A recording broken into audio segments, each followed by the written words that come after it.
Today I'm going to show you how to buy Pondcoin, also known as PNDC, and do it safely. There are several things I need to watch for, including buying the correct token and ensuring that you're not going to get taken advantage of by MEV bots that are standing by waiting to attack. For this step-by-step tutorial, I will be using MetaMask and Uniswap, which is a decentralized exchange, to purchase PNDC. Now you can buy PNDC on several centralized exchanges, and there will be more centralized exchanges to offer this coin in the future. However, this specific tutorial is how to buy Pondcoin on Uniswap, just to be clear. So before you buy PNDC, there are a couple of things that you need to do first. Number one is you need to load your wallet with some crypto. I recommend ETH because Pondcoin is on the Ethereum blockchain. Number two is not required, however, I highly recommend doing this, and that is to add the Flashbots RPC network to your wallet to ensure that no MEV bots will be able to attack you during the transaction and steal your funds. In fact, I recommend using the Flashbots RPC network anytime you are trading crypto on the Ethereum blockchain to avoid these MEV bot sandwich attacks. By using this network, your transactions skip the mempool, which is just a pool of pending transactions, and goes directly to the miner. That way it cannot be taken advantage of by these bots that are standing by. Don't worry, this is super quick and easy to do, so let's get it out of the way right now. All right, to add the Flashbots RPC network, you're going to want to open up your MetaMask wallet.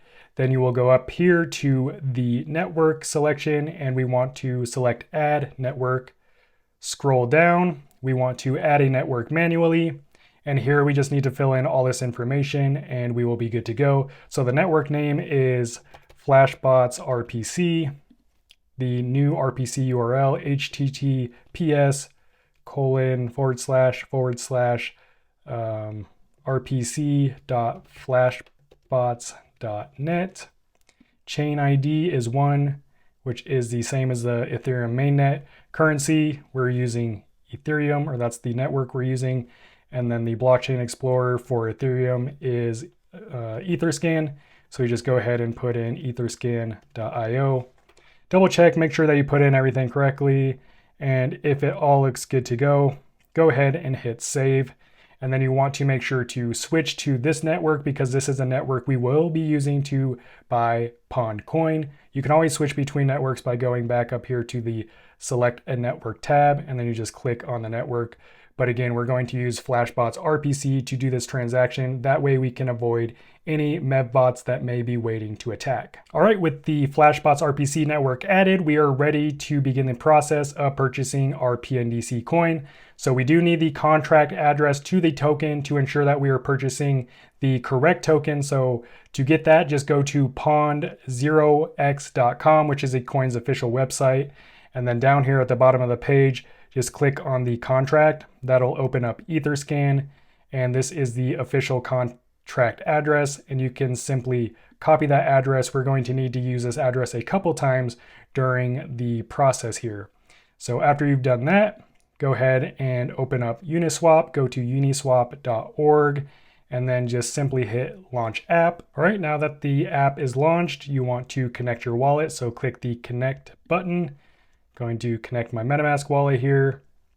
And now here we are going to use the contract address. So we have ETH. This is the currency that I'm going to be converting into the PNDC token. So we go here to select a token and then just paste in that contract address right here.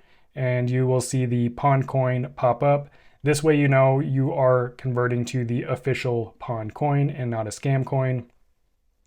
And then now however much crypto you want to convert into PNDC, you just want to enter that into the you pay section. So I think I'll try doing a small amount here, do 0.01 ETH, and then it'll take a second to fetch the best prices. And now it's showing you you're going to pay 0.01 ETH and you will receive 7 million PNDC tokens. So assuming that looks good to you, go ahead and hit the swap button. You can check everything here again and select confirm swap. Of course, you're going to have to pay any gas fees for this transaction. So if the market is busy or if the network is busy, I always like to choose the aggressive option. It doesn't look like I have enough ETH to do that, so I will do the 30-second option. I'd never recommend going with low. At the bare minimum, choose the market option. Otherwise, your transaction may never go through, it might actually fail, or you'll just be waiting a really long time. So once you select your gas fee, everything looks good.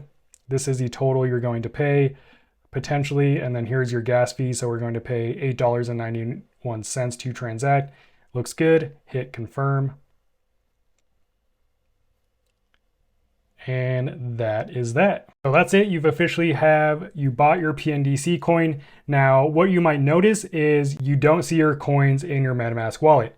Don't worry, you have purchased the coins. They are safe on your wallet on the blockchain. However, to actually view them on your MetaMask wallet, you need to import the PNDC token into your wallet. To do that, simply open up your MetaMask wallet, scroll down and select import tokens. And if you have that contract address, just use that. Go to custom token here, simply paste in the contract address. And for me, I've already added this token to my wallet, but if I hadn't, the token symbol will automatically appear, which should be PNDC, and then the token decimal, whatever that is, and then just simply hit add custom token, and then you will be able to view your balance in your MetaMask wallet. Now, let's say you wanted to convert your PNDC back to Ethereum so that maybe you could transfer it back to an exchange and cash out your profits. You just use Uniswap again. It's the same process, except this time the UPay is going to be the pawn coin. So you just put the token address in there, and then you'd select the token that you want to convert your pawn coin to, which would be ETH, for example. And then you just put in, you want to put, however much in, and then you will receive this much ETH, and you just go through the same process, convert it, and then you're good to go. And then you can transfer that back to your exchange and do what you want with it. Now, after you bought your pawn coin or any cryptocurrency for that matter, the most important step is storing it properly. MetaMask is a great wallet for transacting like we just did here, but for long-term storage, or even if you plan to store it for, any period of time, you should use a hardware wallet. That said, if you're looking for a secure and affordable hardware wallet, make sure to check out our hardware wallet review playlist, where I have personally reviewed several hardware wallets that you can trust. So go ahead, check that out, and I'll see you in the next video.